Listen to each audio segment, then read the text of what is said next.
நாகர்கோயிலேருந்து வேளாங்கண்ணிக்கு சுற்றுலா வந்தவங்க கார் பிறண்டுருச்சு. எப்படின்னு பார்த்தீங்கன்னா, ரோட்டு ஓரத்தில் அவங்க வந்து கண்ட்ரோல் இல்லாமல், அதாவது நிறுத்தினது வந்து சரியில்லாத இடம் பார்த்து நிறுத்திட்டாங்க.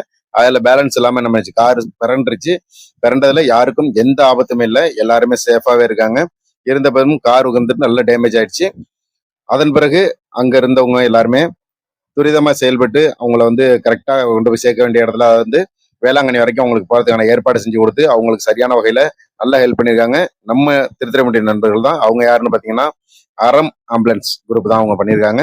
அந்த அளவுக்கு நல்லா சிறப்பாகவே செயல்பட்டு அவங்களுக்கு ஃபுல் அண்ட் ஃபுல் சேஃப்டியாக அவங்களை கொண்டு சேர்க்குற அளவுக்கு ஹெல்ப் பண்ணியிருக்காங்க. அவங்க காரையும் அடுத்த நாள் வரைக்கும் நின்று அந்த காரையும் பரட்டி எந்த சர்வீஸ் சென்டரில் கொண்டு விடணுமோ அந்த அளவுக்கு அவங்க சப்போர்ட் பண்ணி செஞ்சு கொடுத்துருக்காங்க. இதுக்காக கண்டிப்பாக பாராட்டி ஆகணும். ஏன்னு கேட்டால், வெளியூர்லேருந்து வந்த ஒருத்தவங்களுக்கு நம்ம ஊரில் என்ன பாதுகாப்பு கொடுக்கணுமோ அந்த பாதுகாப்பு கொடுத்து அவங்கள கரெக்டானபடி கொண்டு போய் சேர்க்க வேண்டிய மாதிரி சேர்த்து, அதோட மட்டும் விட்டுறாம அவங்களோட காரையும் சர்வீஸ் சென்டர் வரைக்கும் போகிறதுக்கு அவங்களுக்கு ஃபுல்லாக சப்போர்ட் பண்ணி ஹெல்ப் பண்ணியிருக்காங்க. அப்படிப்பட்டவங்களுக்கு நம்ம நன்றி சொல்லியே ஆகணும். அதுக்காக இந்த நன்றி சொல்லி தான் இந்த வீடியோ போடுறோம். இதில் வந்து வந்தவங்க யாருக்குமே எந்த ஆபத்தும் இல்லை அப்படிங்கிறது குறிப்பிடத்தக்க ஒரு வார்த்தை. அதுலேயும் பார்த்தீங்கன்னா, நம்ம நெடும்பலத்திட்ட தான் இந்த ஆக்சிடென்ட் நடந்தது. ஒரு பெரிய ஆக்சிடென்ட்லேருந்து அவங்க தப்பிச்சது பெரிய விஷயம். இறைவனுடைய மாபெரும் கிருபை தான் இது. அதனால என்ன பண்ணுறோம், இனிமே வாகனத்தை நிறுத்தும் போது சாலை ஓரங்களில் இருட்டா இருக்கக்கூடிய இடங்கள்ல நிறுத்துறவங்க கொஞ்சம் பார்த்து நிறுத்துங்க. அதே மாதிரி அறம் ஆம்புலன்ஸ் குரூப் வந்து நல்லாவே சப்போர்ட் பண்ணி செஞ்சிருக்காங்க. அவங்களுக்கும் நன்றியை சொல்லி இந்த வீடியோ நிறைவு செய்கிறேன். அஸ்ஸலாமு அலைக்கும்.